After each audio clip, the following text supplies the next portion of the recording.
งน้ำไม้ปลาไว้แล้วน้องก็สิปิ้งปลาพอดีทานเพิ่นอันนั้นมานั่งอยู่เตาไฟนี่รู้สึกว่าร้อนเนาะ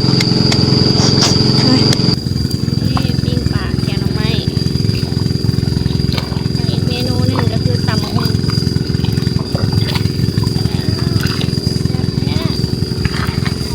ไปจับอันนี้เอาป้าละหน่อยตีให้เบิ่งเนาะโอ้ยบ่ให้ว่าเลยไม่เพราะว่าไฟมันแห้งแล้วก็อันนั้นวุ่นเลยพี่บ่เป็นหยังเพราะว่าเขาไม่ได้กินเกล็ดได้กินข้างใน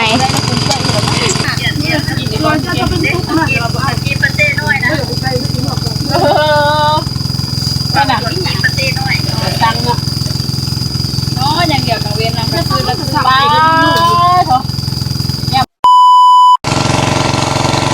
ทักทายสบายดีตอนเที่ยงเด้อพี่ซีตอนนี้เราน้อยกับยูนาโบแน่ใจว่าสิได้ยินบ่เพราะว่าทั้งเสียงจักทั้งเสียงอันไถนาพี่ซีเสียงดูด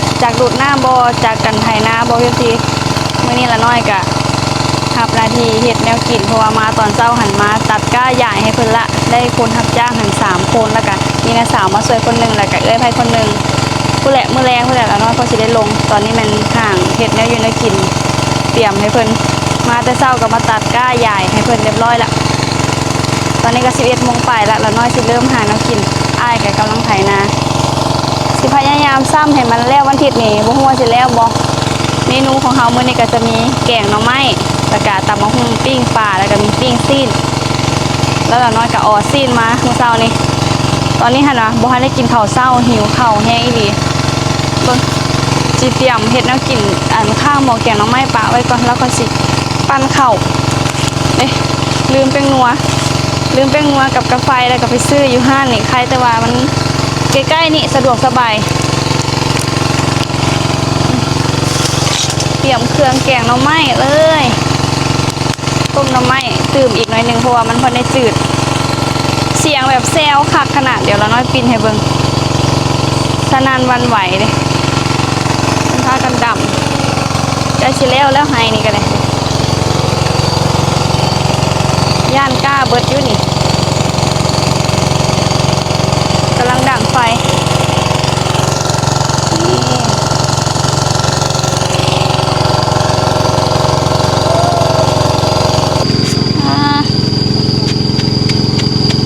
มาบีบสีหาเห็ดแกงหน่อไม้ตอนนี้ก็11 โมงครึ่งละทานนั่นใครจะว่าเอาทานมาว่าสิมาซอกฟืนแถวนี้แหละมันบ่ได้เพราะว่าฝนตกเมื่อคืนนี้ฝนตกเบิดคืนเลยเปียกเบิดแถวนี้ซุ่มแต่ว่า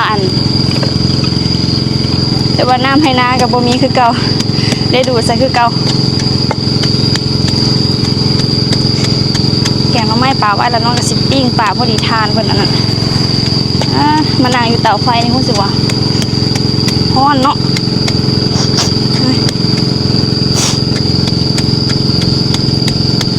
เป็นร้อนๆแปลกๆซะละ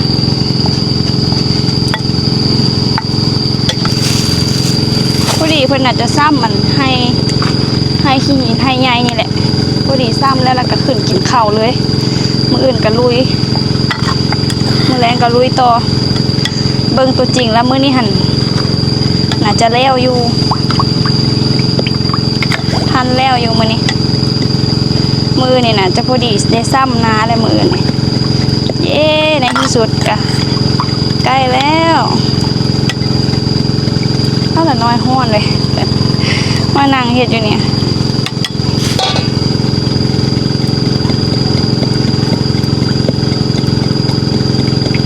เขาเบื่อใส่แล้วเขาเบื่อสุกก็ได้กินแล้วนี่เห็ดกับหน่อไม้กะน้อยต้มไม่โดนเติมละว้าแกงหน่อไม้ได้ตูเพิ่นออกมาเมื่อวานนี่นะซื้ออันเครื่องแกงหน่อไม้อย่างมาส่งละน้อยพอดีได้เห็ดได้อย่างมาเห็ดใส่แกงหน่อไม้บ้าคักขนาดเลย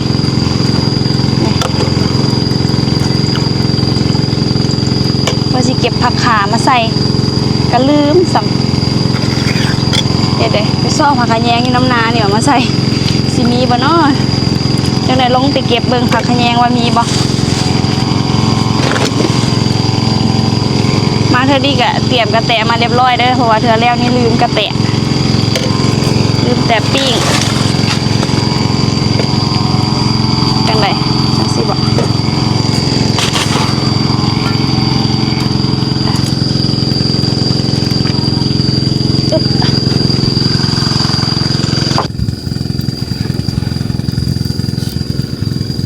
นี่ปิ้งปลาแกงหน่อไม้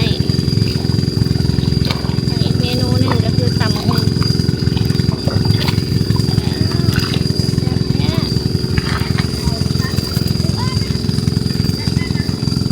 เป็นยังตัวพึ่งกลาง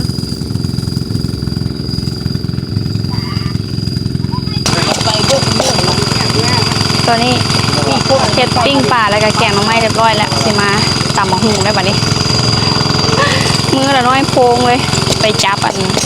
เอาป้าละหน่อยตีให้เบิ่งเนาะ โอ้ยบ่ให้ว่าเลยไม่เพราะว่าไฟมันแห้งแล้วก็อันนั้นวุ่นเลยพี่สิ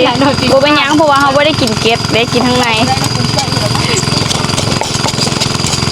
บรรยากาศดีขนาดมื้อนี้เพิ่นบ่แดดผักสูตรมื้อแซ่บ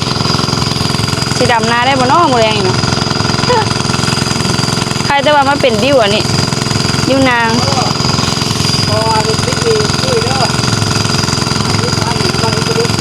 ติดนี่ไผเอาแล้วเมื่อใส่เพิ่นเลยหั่นคอยบ่ลืม ไปใส่นี่เลยพอ จังไหนคอยไปใส่เพิ่นก็สิงงขายเอาเงินอยู่ในถุงอ่ะ ยังได้เถอะมือบิ๊กเกิดมือเหมือนกัน เจ้าติดอยู่ใส่เจ้าติดอยู่ใส่ ไปสิไปใส่ตรงนั้น แล้วติดอยู่ใส่ ให้มันตุ้ยก็พอ อ้าวคิดว่าแม่นั่นท่านั่นกูแต่งนี่ เติมเลยพอแม่เขามีมาแรกคนสิอันนั้นเขาให้ดอกสิโอข้างนี้แต่ว่าพลาดแค่นั้นอย่าพามันหลุดมันทางมือ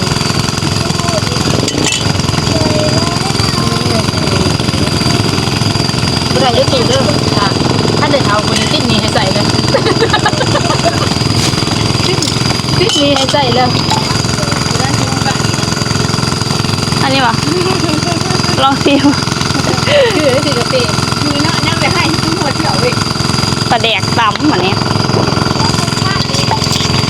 รสชาติก็จักสิเป็นแนวใดแหละโอ้ยตายละ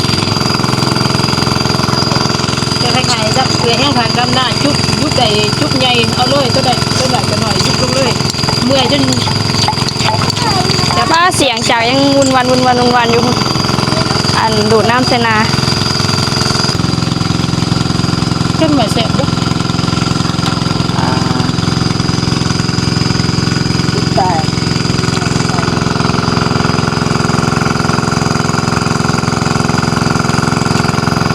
ตั้งขึ้นหรอวะ มาเอ้ยตักให้ เอาให้จังกันเฮ้ยอันเนี้ยให้1 2ให้ที่เขากระจงไม่ไปแก่เลย อ้าวบ่ฟ้าวขึ้นมา เอา ใส่ตักก่อน ให้เกิดครับน้ำงานมันอีกแล้ว แซงคิว เส้นลำก่อนเนี้ยกินมาเฮ้ยสดโบเดียวกันก็ได้ ฮ้อนเด้อ แต่มันถึงน้ำ อ้าวย่างอีตัวบัว บัวได้มีสด แล้ว บัวสดของเมียก็สดกันเอาสดบัวเมียสดบัวเดียวได้ถ้าบัวได้หลูสดนะเขาบัวสด ไม่เอา ต้มบัวว่าง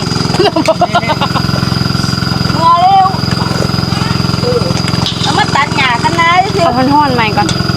เนาะ อ่ะ อีกเว้ย ใส่อีกบันหนึงก่อนขึ้นมาเด้ ครูแทบแตกเลยมันเนี่ย จะห่วมได้จ้า แกงหน่อไม้ตำบักหุ่ง เนาะสิป้าเนาะ นี่นะ ป่ากับบ้านปลานินก็ได้แต่2ตัว ป้าปุ๊บหม้อใหม่ๆเลย หาบักก็เยอะตันไว้เขาอยู่ตันเนาะบ้านดอกสวยงามเนาะ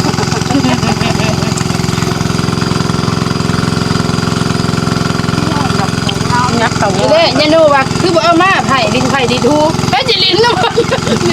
ลินดีทูนี่หูกันว่าอะไรเนี่ยดูว่าเธอมาเจ็บหูลงกำหน้าบ่ไรเมียได้ครับก่อนนั่นดูกินกับมะขอไม่ได้ไปหลอกเก็บ เอาไปคือว่าถอกไว้นี่ อื่นกับของตามแล้วได้ของเจ้าพ่อก็ได้ใครดีก็ใคร มื้อนี้หมูก็บ่ได้มา กล้ากับสิบ่มีอีกมือนี่ แม่กับสองผัวเมียนี่เบิ่งตัวจริง ตอนได้โลกกล้าพ่อ ถ้าลูก กับสองผัวเมียมาอีก มักวันนั้น แม่อยู่แบบมาซ้ำซอยเขาไม่อยาก กันลูก ไป เขาบอกว่ามันนางซอยดอก โอ้มันควร ที่ว่าตัวแต่เขาจะอย่างงั้นกระดูกมาจอกที่มันนางซอยดอกคือจะมาสวยไปเลย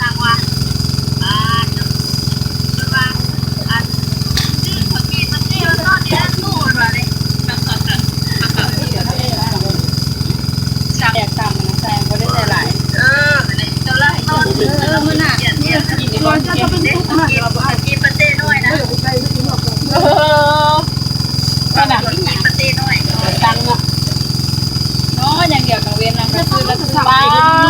เถอะย่ำเลยนะ ได้จะรู้ว่าได้เห็นเหรอ ได้จะเกลือนแล้วนะก็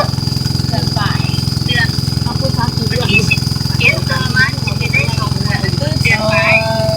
แม่ที่แต่ก่อนกับเพื่อนน้ำไม่ได้เที่ยงแบบนอนไหม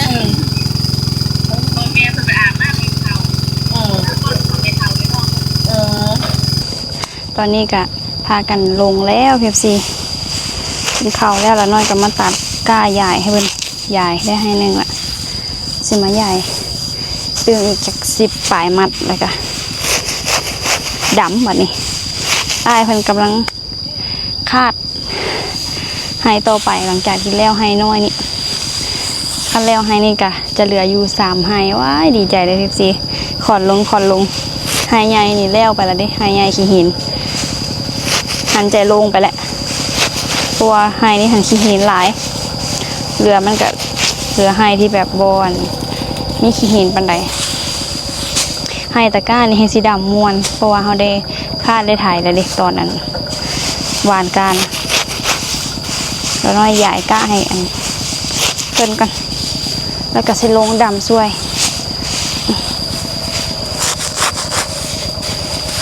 แดดกะเริ่มมาแล้วดิ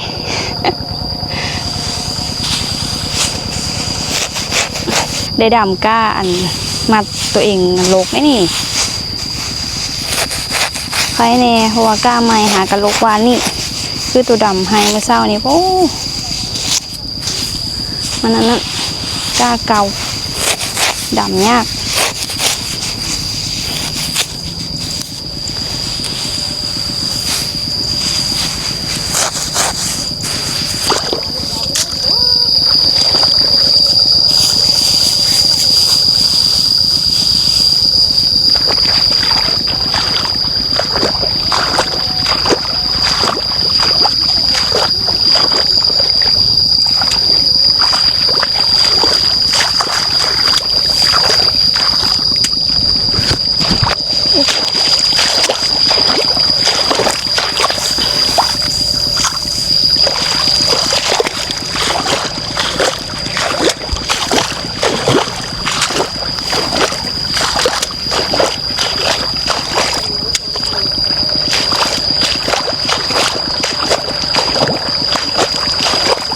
นี่เป็นเวลา2:36 นาทีเพิ่นเริ่มดำละเริ่มตอน30มาเบิ่งนำกันว่าสิแล้วจากนาทีสิภายในให้นี่พูนอายเพิ่นกำลังคาดให้นะพอดีแล้วให้นี่ก็ไปต่อแล้วน้อยขอตัวไปดำนาก่อนเด้อสิแล้วเราจะมาอัปเดตว่าจากนาทีแล้วเริ่ม2:30แล้วเรียบสีให้นะย้ายมาให้นี่ต่อเขาใช้เวลาดำไปประมาณ40 นาทีมาต่อให้นี่จ้าพอดีอ้ายเพิ่นกะคาดแล้วไปคาดให้นั่นต่อนี่คันแล้ว2ให้นี่มือนี่อ่ะมืออื่นกะจะเหลือให้เดียวเพราะว่ามืออื่นเป็นมือซ้ำนาหารุ่นน้ำกันเด้อคลิปซี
วิววิววิว เอาของอัน สุดยอดเลย นางขันทลีได้ผู้เดียวเพราะว่าเราสิทำแล้วคนไปตู้เขาเต้าก็ไม่เขาประกวดว่าทุกอันดอกคนเขาลงเอาไปมั้งผมก็แต่งกับนี้นะเอาไปแม่37คนเดียวเอ้ยทามันได้ไปโอ้ลองอะไรนะของซ่อมดีเด้อมาสู้ข่อยขาย เอาไว้ไว้ไว้ไว้ไว้ ได้เอง คนหยุดแจนี่นะ ได้คนหูถึงเอาไว้ คนหยุดแจนี่ดำซ่าเลยเด้ ดินแกนดีมันเป็นน้ำผูกคาดนะคาดพวกนี้เอาดินมาไว้แก่เนาะคาดเอาดินไว้ต่าง คาดไว้แต่มีแต่หัวหญ้าเด้คาดเอาดินไปมาไม่เบิด เป็นน้ำข้นเอาขี้งัวมาอ้อยหญ้านะ เห็นน้องคนไปเอาทิ้งแล้วไว้ เออ ใครเป็นผู้เอาทิ้งว่าบ้อยแบบนี้ บัว ตุรถวะ เอามาใส่อันเข่าก้ายังบ่ทันเอามาดำเอามาใส่ก่อนมันก็อ้อยหญ้าเลยเนาะ แล้วมาใส่กระถิ่นนั่นแหละ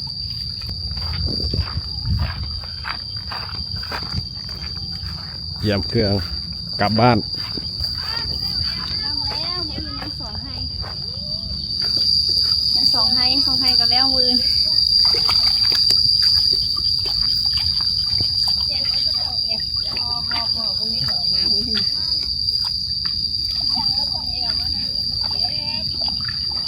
บ้างมึงเก่าแค่เอาว่าได้นู่น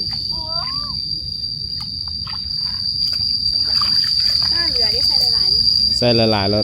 เพราะว่ามันโนนในแถวนี้มันตาย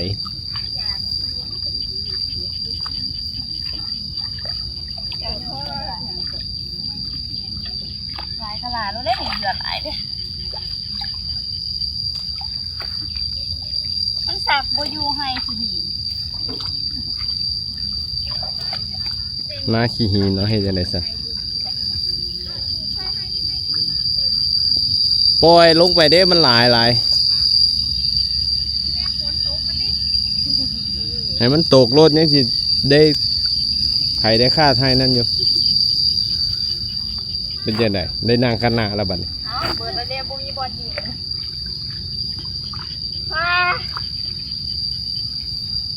ต้นข่าวต้นสุดท้ายก็เดี๋ยวบ่อยากงามแต่มันสิไปเลยล่ะนี่แหละ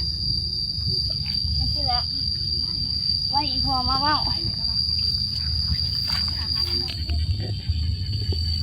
ตอนนี้เป็นเวลาจากโมงแล้วละน้อยบ่ฮู้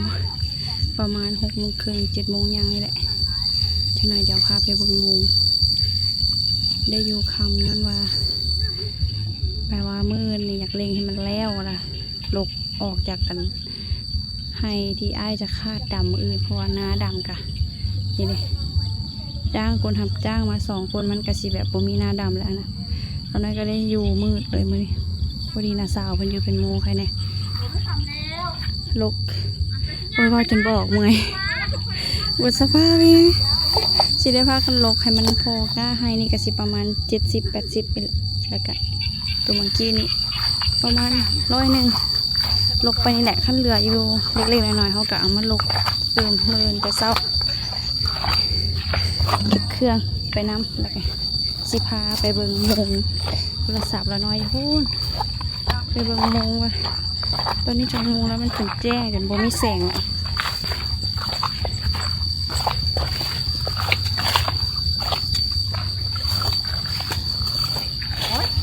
สั่งมีคือเป็นอ่าวใหญ่เลื่อนอ่าวยังไม่ถึงปีอันเตะก้าเป็นเสียเสีย ป้าของกันเขาคิดว่าเป็น6:30 เท่าไหร่ แฮว่าเจ้าดาวเบิ่งนะ 7 โมง อีก8 นาทีฮอด7 โมง ทำไมเมื่อมันถึงเมื่อเนี่ยก็มาทีแรก 6 โมง52 นาที7 โมงยังป้าขาดขนาดพากันกินข้าวแรงเรียบร้อยเลยนี่